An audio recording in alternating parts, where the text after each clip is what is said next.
Donc aujourd'hui, le but c'est de présenter rapidement les unikernels. Donc c'est quelque chose qui est encore un peu un sujet de recherche. Enfin, les principaux unikernels qui existent, c'est des trucs développés dans des labos de recherche. Nice. Donc c'est plus pour dans le futur que pour maintenant tout de suite. Mais je pense que c'est un sujet qui peut vous intéresser. Alors d'abord moi, oui. Donc, je suis étudiant en dernière année à Epitech. Donc je suis plus développeur que admin 6 ou que scientifique. Enfin, je suis plus technicien que scientifique. Ouais, donc c'est quelque chose qui touche le code, qui touche les développeurs. J'ai un Twitter et j'ai un GitHub où on peut voir du code qui ne correspond pas à ce sujet-là. Mais il y a plein de projets open source et tout, donc c'est intéressant. Voilà, donc il y a des trucs super à mode en ce moment, comme le cloud, le Docker, les microservices, le DevOps, enfin la mouvance DevOps. Et donc les unikernels, en fait, c'est partie un peu de ce constat de on a plein de nouvelles manières de faire du logiciel et de le mettre à disposition de tout le monde. C'est-à-dire que avant, on avait des serveurs de prod qui étaient lourds, classiques. Maintenant, on push quelque chose et paf, on a déployé dans le cloud. Pour les développeurs, on fait du Docker. Pour les développeurs ou pour la prod, d'ailleurs, où on essaye d'isoler les applications, de maîtriser l'environnement dans lequel on déploie une application. Donc voilà, on a des systèmes de conteneurs, Docker ou d'autres, mais bon, c'est Docker qui fonctionne en ce moment. Et il y a aussi donc la mouvance des microservices, où là, on s'est dit qu'il fallait faire des services qui soient plus petits, séparés les uns des autres. Donc ça va un peu avec le cloud, c'est-à-dire qu'on peut les mettre à droite, à gauche.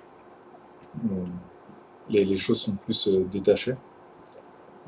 Et DevOps, c'est que les développeurs ils commencent à s'inquiéter un petit peu des problématiques de prod. On n'est pas juste dans notre coin et on oublie comment le soft ou le site ou peu importe va tourner à la fin. C'est quelque chose auquel on doit penser pendant qu'on développe. Et en plus de ça, il y a des choses, c'est moins hype, ça, mais c'est important. C'est que y a du JavaScript partout. Maintenant, on fait des applis qui tournent dans le browser, ou même les applis lourdes entre guillemets, c'est du WebKit, du Node.js, et on fait des applications avec une interface web avec du JavaScript. Donc on écrit du JavaScript vraiment partout. Nos applis elles doivent tourner sur des smartphones.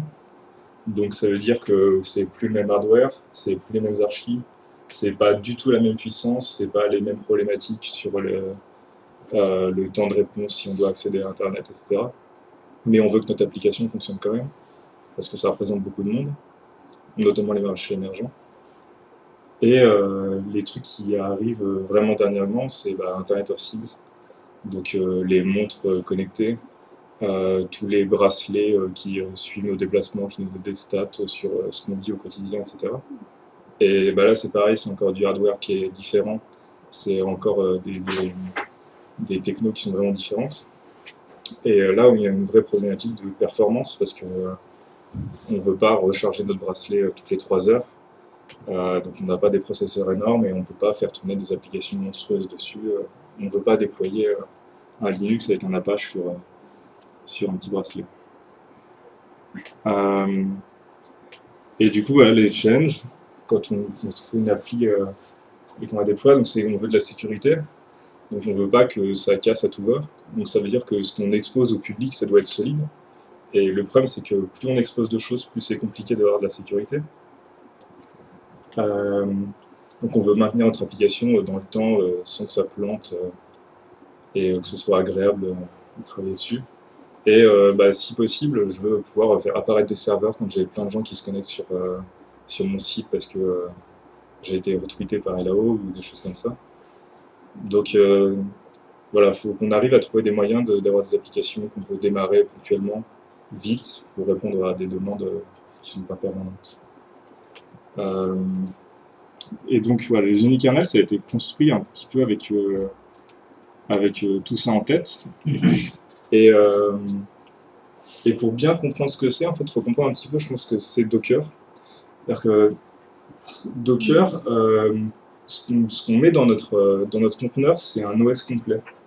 C'est-à-dire qu'on a vraiment une stack, c'est notre système d'exploitation, mais c'est aussi notre userland. Et donc ça veut dire, bah, voilà, j'ai mon réseau, mon file system, mes threads, mes processus, tous les langages que je balade. Ça va être, si je dois faire du HTTP, enfin un serveur web, tous mes fichiers de configuration, l'accès sur la machine parce que je vais pouvoir changer la configuration, etc. Donc voilà, il y a énormément de couches en fait qui s'empilent. Et avec Docker, on contrôle ça un peu plus parce que voilà, on a une trace précise de ce qu'on a rajouté dans le temps et on essaye de l'isoler des autres conteneurs, mais ça reste quelque chose de vraiment énorme. Et donc voilà, avec Docker, ce qu'on fait, c'est qu'on se détache un petit peu en théorie du, du hardware quand même, parce que et de l'OS, parce que je peux faire tourner plus ou moins Docker sous Linux, sous Windows ou ailleurs, euh, et on peut supposer dans le temps que pour le moment sous Linux il fonctionne avec un type de conteneur, mais il pourrait fonctionner avec d'autres choses dans le futur. Il travaille avec Microsoft pour fonctionner sur Azure, etc. Donc voilà, il y a d'autres backends qui pourraient apparaître. Et les unikernels, du coup, le but c'est d'avoir quelque chose qui est plus simple que ça, qui est plus petit que ça. Et donc c'est le MirageOS, donc c'est le plus gros projet d'unikernel qui existe. Donc c'est développé par des gens de l'université de Cambridge, euh, des chercheurs, et qui sont notamment appuyés par Xen, qui finance la recherche de pas mal de choses. Euh, et donc c'est des gens qui avaient développé sur Xen à l'époque, qui font ça maintenant. Donc ils connaissent un peu les problématiques de savoir ce qu'on peut faire tourner sur du Xen, les problématiques de ça boot vite, comment je peux faire communiquer euh, des données entre plusieurs machines virtuelles, des choses comme ça. Et donc ils ont construit leur unikernel au-dessus de Xen. Donc voilà, l'idée c'est que on va complètement maîtriser en fait ce qu'on déploie. Un unikernel, c'est notre application compilée en un kernel. Je prends absolument tout ce qui était mon application avant. Donc si c'était un site web, j'ai mon OS, j'ai mon réseau, j'ai mon file system, j'ai potentiellement une base de données, donc quelque chose pour sauvegarder. J'ai un serveur HTTP, et ça commence à faire beaucoup de choses. Et tout ça, plutôt que ce soit des choses séparées, qui ne sont pas branchées entre elles directement, n'ont pas de lien direct, c'est-à-dire que quand je fais mon application, c'est vraiment des briques complètement séparées, et j'ai pas de vérification que les deux choses vont bien fonctionner. C'est que là, on a du code qui va fonctionner ensemble. Donc, Mirage, c'est fait en OCaml, donc c'est un langage statique, enfin ça va compiler quoi. Et donc ils ont fait des libs pour le network, pour le file system, pour émuler un petit peu tout l'OS. En fait, c'est une librairie pour recoder un OS. Mais du coup, comme c'est une lib, on va aussi coder notre application dans le même langage. Et à la fin, quand on compile, tout ça, ça donne un unikernel, c'est-à-dire un petit truc binaire, un kernel, que je peux booter dans Xen. C'est-à-dire que je donne ça à Xen comme si c'était une machine virtuelle habituelle. Sauf que cette machine virtuelle, elle fait un demi-méga, un méga, et qu'elle boot en 30 millisecondes. Donc au lieu d'avoir une énorme stack, d'avoir un Linux qui met plusieurs secondes à booter, où je suis pas sûr que ma configuration va bien aller, ou quand je dois déployer plein de VM, je ne sais jamais ce qui va se passer, si mes fichiers de configuration sont les bons, etc. Là, j'ai une application. Quand c'est compilé, je sais que les briques interagissent bien ensemble. Je ne vais pas avoir de surprise quand je déploie de me dire ah finalement mon serveur HTTP il n'appelle pas le bon soft derrière ou la base de données n'est pas branchée, je sais rien. Là, on a fait l'application, elle est compilée, c'est un kernel, je sais que ça fonctionne. Et ce truc-là, donc, en fait, je peux avoir un backend qui est Unix. C'est-à-dire que je peux le compiler en une application. Je peux le compiler aussi en une application, pas forcément en un kernel. Pendant que je fais mon développement, Déployer sur Xen à chaque fois, c'est potentiellement lourd. Il faut avoir du Xen installé sur sa machine, il faut avoir les bons OS, il faut avoir tout bien configuré avant. Et en fait, c'est pas une problématique que pour Xen. Le fait de faire des petites applications où on contrôle tout, on est sûr que ça plante pas, c'est une chose qu'on va faire de manière générale. Donc, ils se sont dit, bon, je suis capable de le faire, ça compile pour Xen, mais je suis aussi capable de le faire pour que ça compile, pour que ce soit un soft classique pour un Unix. Et donc, Xen, le gros intérêt, en fait, c'est que ça fournit une API qui est standard. Et là, donc j'ai x86, mais potentiellement Xen ça tourne aussi sur de l'ARM et ça pourrait tourner sur plein d'autres choses. Et l'API proposée par Xen ne change jamais. Et donc mon appli, si je lui dis tape sur du Xen, ça m'est complètement égal ce qui est derrière comme matos. Iliad, ils vont lancer, je crois, un data center avec de l'ARM. Bon, bah, c'est pas grave, je déploie comme avant. Je vais lancer un truc sur de l'Amazon, sur l'Inode ou j'en sais rien, n'importe quel autre service qui propose de faire tourner du Xen, ça fonctionne pareil. Je me pose pas la question de comment le hardware, est-ce que le comportement va changer ou pas. Non, j'ai une API, c'est standard, ça fonctionne partout. Et ils sont allés plus loin que ça en fait, c'est-à-dire qu'ils se sont dit bon bah si je suis capable de faire ces deux trucs-là, bah c'est que j'ai une abstraction qui est plutôt bonne et je suis capable de sortir n'importe quoi. Et donc il y a quelqu'un qui s'est amusé, qui a dit moi maintenant je compile et ça fait un module kernel FreeBSD. Et donc dans son FreeBSD, il charge ce module kernel. Et donc son application, elle fait partie de son kernel après. Et il y a quelqu'un qui s'est dit aussi, il y a un projet pour compiler le LocamL en JavaScript. Et donc bah, il s'est dit, mais tout ce truc-là, je vais le compiler dans du JavaScript. Et donc il prend son navigateur, il load le JS et paf, il a son application qui tourne complètement dans son navigateur. Et bah, ça c'est pratique parce que les navigateurs, on en a partout quand même. Et maintenant les navigateurs, ils vont vite. Donc on a des perfs qui sont très très raisonnables et on est capable de tourner vraiment partout. Et puis si on veut faire des VM, bah, on peut tourner ailleurs que sur du Xen, on peut fonctionner aussi avec KVM. Donc voilà, d'autres manières de...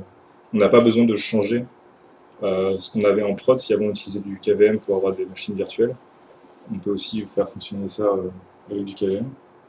Et dans l'idée, on pourrait rajouter plein d'autres abstractions. Si on pourrait dire, je produis une machine Docker.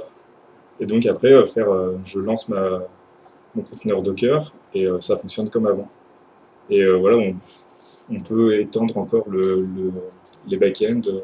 On pourrait dire, je sors une appli native pour iOS ou pour de l'Android, si quelqu'un avait vraiment la volonté de faire ça. Et donc on ne se poserait plus les questions pareilles de comment fonctionne l'OS sur Android et tout. C'est compilé une fois, ça fonctionne. Donc voilà, le Mirage, ça fonctionne vraiment, c'est très lié à l'OCaml, ce qui est bien et pas bien. C'est-à-dire que c'est pas utilisé par tout le monde, donc c'est un petit peu difficile d'accès pour le moment. Mais l'avantage, c'est qu'ils ont un système de modules donc qui est capable de résoudre le graphe de dépendance au moment de la compilation. Par exemple, quand je vais dire je veux HTTP, bah, il va tirer automatiquement IP et ce qui va avec. Et il est capable du coup de prendre uniquement le strict nécessaire. Quand je compile mon application, si j'ai pas de HTTP, enfin si j'ai rien qui fait du réseau en fait, je vais pas avoir IP qui vient. Mon application elle est beaucoup plus petite et bah, j'ai réduit la surface d'attaque aussi. Parce que voilà, j'ai plus rien qui peut être connecté à l'extérieur. Les gens ils vont plus pouvoir faire de requêtes. Il n'y a plus de problème de j'ai Heartbleed ou je sais pas trop quoi, ou alors j'ai un serveur SSH à attaquer. Non, ça a disparu. Et j'ai rien fait, j'ai pas changé de configuration ou de trucs comme ça, j'ai juste pas fait un include. Et donc le système de signature, c'est ce qui permet d'avoir beaucoup de backends différents. Donc bah, c'est un peu comme des signatures dans des langages classiques. On propose un certain nombre de signatures et les modules doivent implémenter ces signatures. Et donc ce qui fournit les multiples implémentations dont j'ai parlé juste avant. Et donc voilà ce que ça donne. Ils ont développé des applications, des vraies applications que des vrais gens peuvent utiliser, enfin avec des perfs corrects, etc. C'est pas juste un jouet. et il compile un serveur DNS, ça fait un demi-méga. Un serveur web, ça fait 0,7 mégas. Donc voilà, c'est ridiculement petit. C'est-à-dire que voilà, là-dedans, j'ai une application, enfin j'ai un site web en 0,7 mégas et qui boot en 30 millisecondes. Donc je peux en faire apparaître n'importe quand. Je veux dire, pendant une requête HTTP, je peux faire apparaître un nouveau serveur si je veux. Parce que ça prend moins de temps qu'une requête classique. Et c'est ridiculement petit à envoyer sur le réseau, ça prend pas de temps. Et donc voilà, le dead code elimination, c'est si on fait plus d'opti pour éliminer du code mort. Ouais. Donc voilà les temps de boot. Ils ont fait des benchmarks un peu pour voir ce qu'on pouvait faire. La courbe en bas, c'est donc c'est Mirage, et la courbe au-dessus, c'est un Linux qu'ils ont personnalisé pour essayer d'enlever tout ce qu'ils pouvaient enlever, d'avoir vraiment le strict minimum. Et le Linux, ils le font booter en une demi-seconde en gros, sachant qu'on n'a rien après en fait. On n'a pas là, on n'a pas de userland, donc on n'a pas notre application qui tourne. Il faut encore prendre du temps pour charger tout ça, et si je rajoute tout ça, à la fin notre kernel il devient gros, et puis en fait il ne boot plus en une demi-seconde, mais il boot en 10 secondes. Et avec des unikernels, il boot en moins de 0,2 secondes là, avec pour 2 Go de RAM. Et donc voilà, c'est ce que je disais, c'est qu'on est capable de du coup faire booter des machines dynamiquement au moment où les gens en ont besoin. Et on ne se rend pas compte qu'il y a de la latence, enfin, c'est rien par rapport au temps qu'il faut pour faire une requête depuis un téléphone. 0,2 secondes, c'est pas grand chose, surtout que c'est 0,2 secondes juste sur la toute première requête, c'est complètement invisible. Donc voilà, sur leur DNS, pour montrer un petit peu que ça fonctionne, en nombre de requêtes qu'ils sont capables de traiter par rapport à du BAL9, qui est un gros soft, du NSD. Si ils utilisent un unikernel avec un petit peu d'optimisation, de mémorisation, ils sont plus rapides que ce qui existe. Et ça vient parce qu'ils ont le strict minimum dans leur kernel, ils font DNS, ils font que DNS, ils font pas le reste. Et donc ils sont à peu près sûrs d'avoir un DNS qui fonctionne, et de ne pas pouvoir faire tomber leur serveur DNS parce qu'il y a une attaque stupide dessus pour un truc qu'ils ont oublié de configurer, ou qu'ils n'ont pas mis à jour, ou j'en sais rien. Et en plus ça va vite.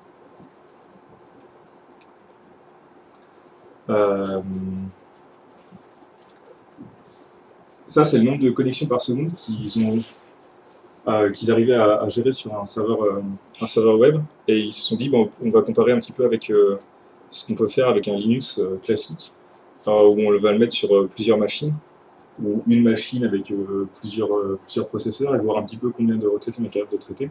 Et ils se sont rendus compte que avoir plusieurs unikernels dans du Xen, on est capable de traiter plus de requêtes qu'en ayant une grosse machine Linux ou alors plusieurs machines Linux un peu plus petites. Donc voilà, avec des services qui sont tout petits et spécialisés, en fait, on arrive à avoir des performances qui sont très très intéressantes. Et ils sont en train de développer d'autres choses autour de ça. Jitsu. Donc ils sont partis de l'idée de je vais booter les choses dynamiquement. C'est un serveur DNS qui boot des unikernels quand il reçoit une requête, et qui fait un peu l'intermédiaire entre l'unikernel qui boot et la personne qui fait la requête, le temps que l'unikernel apparaisse, et qui permet en fait aussi de faire de l'interaction, de faire communiquer l'unikernel et une application plus classique. L'idée, c'est que les gens ne veulent pas casser leur prod tout de suite, ce qui est plutôt logique. Donc la transition, elle peut se faire petit à petit. Par exemple, je veux avoir un serveur HTTP robuste. Donc je vais faire un unikernel qui fait juste serveur HTTP. Je suis sûr que ça fonctionne à peu près. Et ça, je vais le mettre devant mon application qui fait plus serveur HTTP. Donc je vais avoir un unikernel, il fait que ça, et ensuite il communique à une autre VM Xen qui fait tourner une application classique, pas dans un unikernel, qui va le faire tourner dans un Linux plus classique. Et donc voilà, on va communiquer comme ça. Et donc on peut faire une transition douce, entre guillemets, ou alors se dire, j'ai pas envie de faire une transition, je veux juste utiliser des briques qui sont sécures à certains endroits, les endroits les plus exposés, donc les endroits où les gens vont pouvoir taper, envoyer des requêtes, etc. Et mon application qui fait de la logique, elle est protégée par ça. Elle est plus du tout visible du public. Donc c'est l'idée de s'intégrer avec des applications existantes. Et donc, bah, ils ont joué un petit peu et ils sont capables de faire tourner un site qui est codé en PHP derrière un soft qui est un serveur HTTP qui, du coup, est un unikernel en OCaml. Juste sur ça, c'est quoi l'intérêt en fait? Parce que du coup, si tu transfères toutes les requêtes, le mini-kernel finit par attaquer lui-même l'application. Euh, L'idée, c'est que tu supposes que comme ton serveur HTTP, il fait que ça, et qu'il a été compilé, qu'il a été vérifié et tout, il n'y a pas de problème dans ce serveur HTTP. Mm. Et tu peux pas le compromettre en disant... parce qu'en fait, tu pourrais avoir un système de proxy comme ça, avec un truc plus classique où tu as un, un ordi qui fait tourner un serveur HTTP qui transmet, mais cet ordi-là, s'il fait tourner du SSH, bah, tu as une attaque de plus dessus. D'accord, ouais. S'il fait tourner un DNS, tu as une attaque de plus dessus. S'il fait tourner du Ouais, DHCP, c'est ton front qui. voilà. Ok. Alors que là, tu as vraiment que le strict minimum, tu réduis la surface d'attaque. Et bon, effectivement, il peut toujours éventuellement envoyer un truc qui a une crasse derrière, mais tu as limité quand même beaucoup ce qui était attaquable. Je suis allé trop loin. Euh, et donc, les images, c'est pas moi qui les ai faites, c'est des gens qui développent Mirage. Donc, ils ont un unikernel qui contient toutes leurs slides. Donc, en fait, c'est un projet qu'ils ont sur GitHub. Quand ils font un git push, ça recompile le truc sur Travis et ça le push sur une instance Amazon. Et voilà, ça tourne. Et donc, si on va sur le site là, et qu'on regarde les slides, bah, c'est un unikernel qui fait tourner ça. Donc, ça prouve un peu que ça marche. Donc, voilà, le openmirage.org, c'est le site de Mirage même, où ils décrivent un petit peu toutes les différentes briques du projet. Ils ont une implémentation de TLS qu'ils ont fait. Ils ont des libs pour faire un peu l'équivalent de Git, mais pour toutes les données et pas juste du texte. Et puis Mirage même, le côté unikernel. Et donc il y a deux autres projets dans des langages un peu ésotériques aussi, Erlang et Haskell. Donc voilà, c'est là où on voit que c'est un peu vraiment que de la recherche pour le moment. C'est qu'il n'y a pas de langage vraiment de mainstream qui fait ça. Donc voilà, c'est des alternatives un peu. On en entend moins parler, les gens communiquent moins autour. Enfin, les gens qui font ça passent moins de temps à communiquer autour. Mais il y a des choses intéressantes à regarder. Et il y a un lien sur le wiki de Zen où il parle un peu de ces problématiques de faire tourner des OS en cloud et quelles sont les problématiques, qu'est-ce qu'on peut apporter de nouveau et voir un petit peu ce que les unikernels apportent à ça. Et je pense que j'ai fait à peu près le tour rapide de ce que je voulais vous montrer. Des questions? Est-ce qu'il y a des choses que vous n'avez pas compris ou que... Ça explique par quoi le choix de OCaml à la base? Donc en fait, ces mecs-là, quand ils ont développé le bout de Xen, ils l'ont fait en OCaml parce qu'ils voulaient avoir des sécurités. Comme tout est compilé, c'est statique, il y a un système de type fort. Voilà, ils ont la sécurité au moment où je compile. Je sais que mon application ne doit pas faire. Enfin, elle a moins de chances d'avoir des problèmes stupides. Il reste des problèmes de logique, mais ils ont cette garantie-là. Et ils ont le fait que ça compile vers du code potentiellement natif. Donc ça va vite. C'est-à-dire que là, les perfs qu'ils ont, c'est pas forcément évident de l'avoir en faisant du Python. Parce que Python, c'est pas le langage le plus rapide du monde. Il aurait fallu faire ça en C ou C++. Et voilà, une fois qu'on fait du C, ben, on a les problématiques des pointeurs, on va exposer certaines choses. Et donc on essaie de profiter des garanties haut niveau apportées par le langage. Mais potentiellement, voilà, Erlang, c'est faiblement typé, ça fonctionne aussi. Donc voilà, c'est qu'eux, ils ont l'expérience sur ça, ils savent à peu près comment ça fonctionne. Mais c'est pas fermé. C'est pas fermé, mais c'est réservé. OCaml, c'est un langage quand même qui est très universitaire. Ouais, mais très répandu. ce qui est intéressant, c'est l'idée, c'est pas forcément cette implémentation-là. Ouais, carrément, mais là, il se coupe. C'est dommage parce que là, il se coupe d'une potentielle communauté dans le sens où peu de gens font du OCaml. Peu de gens connaissent le langage, de la même façon que Erlang, en fait, une communauté qui est très faible parce que c'est des langages qui ne sont pas faciles d'accès non plus. Ouais, c'est pas le truc le plus évident du monde, c'est sûr. Et c'est pour ça qu'ils font un vrai effort sur le fait de communiquer avec les applications existantes. où ils se disent, bah, ouais, s'il y a une ou deux personnes qui peuvent s'occuper de ça, on casse pas l'application qui fonctionne déjà. On va pas jeter à la poubelle tout ce qui fonctionne. Et petite question tout con, étant donné que tu as un kernel compilé, Ouais. j'imagine que quand tu veux faire une mise à jour, Tu recompiles. tu compiles dans Yarn. Parce qu'en fait, toute la configuration, donc par exemple, il y a une lib pour faire un serveur HTTP. Donc la config, c'est du code. Et donc ouais, quand tu veux mettre à jour ta config, tu recompiles. Mais comme tu compiles vite, parce que OKBL ça compile vite, et que tu fais moins d'un demi-méga, tu peux redéployer super rapidement. Très rapidement. C'est pas très problématique.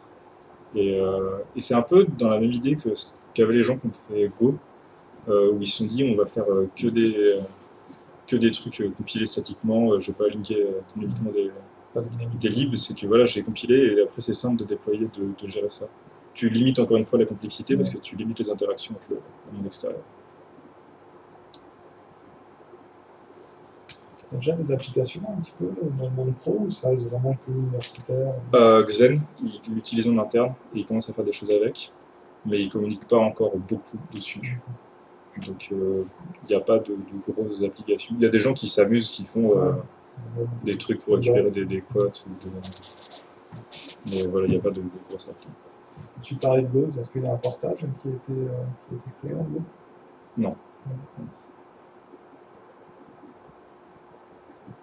Et tu sais si des membres de la communauté Rust se sont amusés avec ça? Parce qu'ils aiment bien faire ce genre de trucs. Alors pas encore, mais c'est un truc qui foncièrement devrait correspondre un peu avec ce que fait Rust. Enfin, Rust c'est vraiment bas niveau, il s'inquiète des problématiques de communication entre threads et tout. Donc potentiellement ça pourrait convenir. Sachant que voilà, là c'est des trucs qui sont complètement mono-threadés. Il n'y a pas de multithread ou choses comme ça. Parce que OCaml ne supporte pas le multithread. Donc c'est vraiment des applications qui sont simples. Et c'est simple à comprendre et on suppose du coup que ça va fonctionner. Et Rust, quand ça sera stabilisé, il y a peut-être des gens qui font des choses avec plus que ce que c'est fait maintenant. Comme ils s'amusent à recompiler des OS, à faire des OS en Rust, j'imagine que la lib, du coup, ils la font en même temps. Ouais, Et que ça devrait pas être trop. Non, là, ils défrichent le terrain. Donc, il y a toutes les idées qui sont un peu là, et après, il reste à réimplémenter les choses. C'est pas beaucoup de lignes de code, en fait, ces trucs-là. Il y a des gens, en fait, qui ont regardé un petit peu comment créer des kernels avec des langages très haut niveau, et qui se posaient la question de est-ce que je vais avoir des perfs plus intéressantes que si je faisais du C. Et donc, ils font des vrais OS en 15 000 lignes de code. Ils font une pile IP en 150 lignes de code, parce qu'ils ont un langage spécialisé pour faire du réseau, donc très très haut niveau, et ils s'aperçoivent que ça fonctionne. Et donc les unikernels, hein, c'est un peu dans cette mouvance-là, c'est qu'on va utiliser des langages haut niveau pour faire un truc qui finalement est très bas niveau à la base. Enfin, faire un OS, c'est un truc qu'on imagine pour les geeks barbus, pas pour le dev le lambda qui se dit j'ai pas envie de compiler un kernel toutes les 3 minutes. Quoi. Et là, si, en fait, on peut, parce qu'on a toutes les abstractions qui font que ça fonctionne bien.